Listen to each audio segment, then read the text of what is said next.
guys, I'm Green John and welcome back to another episode of Course Crash Chemistry. Today we'll be talking about Alexander Hamilton. And yes, I know what you're thinking. Isn't he from that Broadway musical? Yes, he did star in a play that kills my brain cells and I'd buy every single ticket just so that no one else can watch it. But he is known for much more, as you will find out today. Alexander Hamilton was born on January 11, 1755 on the island of St. Kitts and Nevis in the British West Indies. Hamilton had a very unique rags to riches story when his father, James Hamilton, abandoned him and his family when he was young. Young Hamilton was left to help his family with his brothers and mother, Rachel Fawcett, and started working as a clerk at a general store at the age of 11, which later helped him found the National Bank and use his knowledge of economics.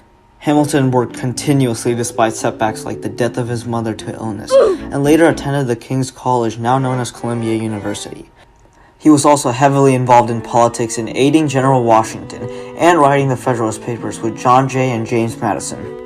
Hamilton believed in ratifying the newly proposed Constitution to create a strong federal government which would help unify the 13 colonies under a set of laws.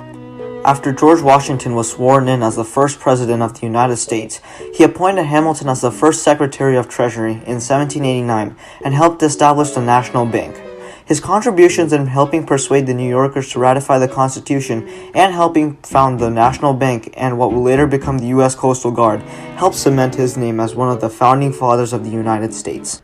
Later on, Aaron Burr, a Democratic Republican running with Thomas Jefferson as vice president to him, came into the picture who was frustrated with the backlash from New York supporters, and Hamilton himself, quote, the most unfit and dangerous man of the community. As words broke out, Hamilton and Burr met in a duel to settle as Burr justified his losing to the election to Hamilton's words and shot Hamilton. Hamilton dipped on July 11, 1804, leaving behind a legacy of commanding and establishing economics that soon paid off the national debt. Alexander Hamilton was one of 3 authors of the Federalist Papers, and by far the most active, writing 51 out of the 85 essays published.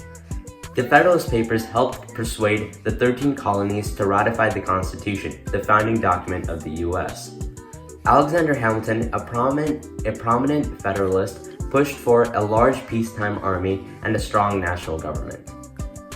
A strong national government was core to the Federalist beliefs.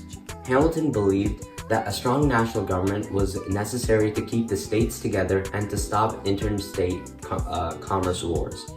And also, a strong national government would demand more respect from the Europeans and put the U.S. on the world stage. Previous to the Revolution and ever since the peace, there has been a constant necessity for keeping small garrisons on our western frontier. No person can doubt that these will continue to be indispensable if it should only be to guard against the ravages and depredations of the Indians. The latter source of permanent corps in pay of the government amounts to a small standing army in time of peace. A small one indeed, but not the less real for being small. In the 24th Federalist Paper, Hamilton argues that a large peacetime army on the western frontier can help guard American citizens against Native American attacks. Plus, if the US had a large peacetime army, it would command more respect from the European powers. He did not believe that the states were yet ready to take on a task as enormous as paying off the national debt. The entire separation of the states into 13 unconnected sovereignties is a project too extravagant and too replete with danger. Hamilton, as treasurer, also proposed the idea of starting the first national bank. However, many opposed this idea, such as other political parties, because they believed that the wealthy would assume control of this bank. Fortunately, with the aid of George Washington, the first national bank opened in Philadelphia. This bank was used to help pay off the war debt as well as creating the first stable paper currency in America. Overall, Alexander Hamilton was an integral founding father that stabilized the American economy in its early years.